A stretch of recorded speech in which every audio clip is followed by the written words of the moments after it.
안양제일교회 청년 큐티 전광호 전도사입니다. 오늘 우리가 함께 묵상할 본문 말씀은 예레미야서 38장 14절에서 28절까지의 말씀인데요.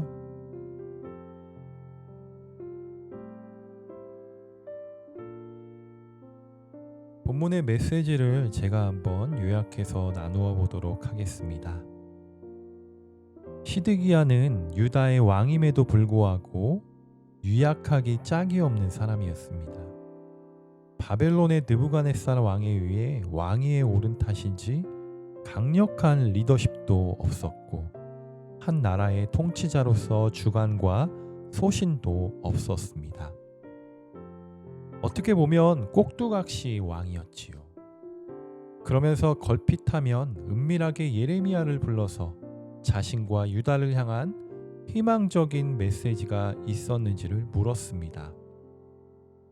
그러나 예레미야가 전하는 여호와 하나님의 말씀을 듣고도 두려워하지 않았으며 그 말씀을 전적으로 믿고 순종하지도 않았습니다.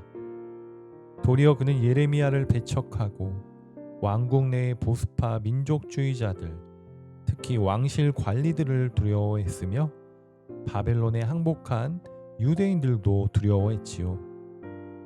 그는 어쩌면 바벨론에 맞서고자 하는 자들도 두려워하고 바벨론에 항복하는 자들도 두려워하는 이중성을 가지고 있었습니다. 특히 시드기야 왕이 두려워하는 자들은 바벨론의 끝까지 맞서야 한다는 입장을 고수하는 왕실 관리들이었습니다. 그래서 왕실 관리들이 예레미야를 죽여야 한다고 말했을 때 자신은 그들의 뜻을 거스를 수 없으니 마음대로 하라면서 예레미야를 그들에게 일임하기까지도 했습니다. 또한 예레미야에게는 자신과 만나 대화한 일을 숨길 것을 요청했고 혹시나 왕실 관리들이 눈치를 채면 거짓말로 둘러댈 것을 주문하고 있지요. 그러면서도 그는 왕실 내 유력자인 에벤멜렉이 예레미야를 죽게 놔두어서는 안 된다고 말했을 때 왕실 관리들의 반발과 저항에 대항할 수 있도록 30명의 병사들을 보내면서 예레미야를 구덩이에서 건져내라고 명하기도 했습니다.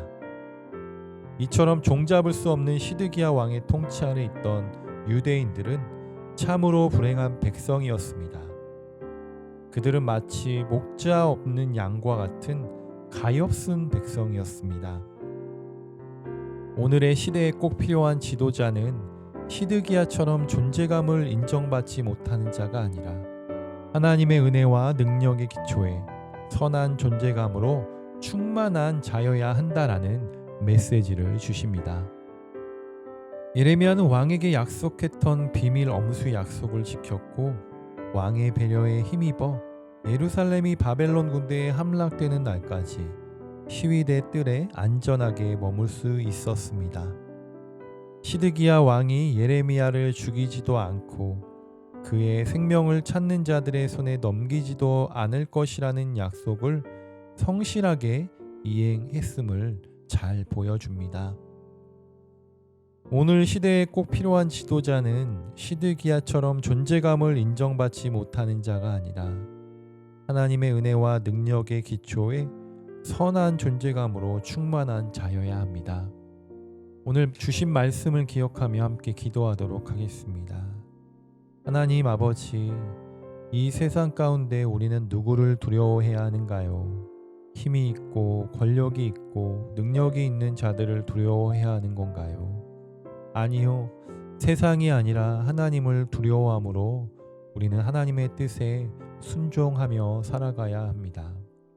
역사의 주권자이신 하나님을 두려워하고 경외하며 살아가는 우리 청년들이 될 수 있도록 우리 마음 가운데 하나님이 왕이 되게 하여 주시옵소서.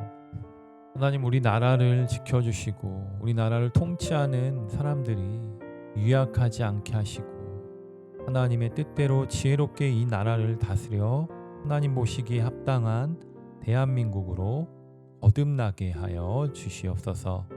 오늘 하루도 우리 청년들의 삶을 인도하여 주시고 붙잡아 주셔서 넘어지지 않고 피곤치 않고 주님께서 주시는 힘으로 날아오르는 오늘 하루 될 수 있도록 인도하여 주시옵소서.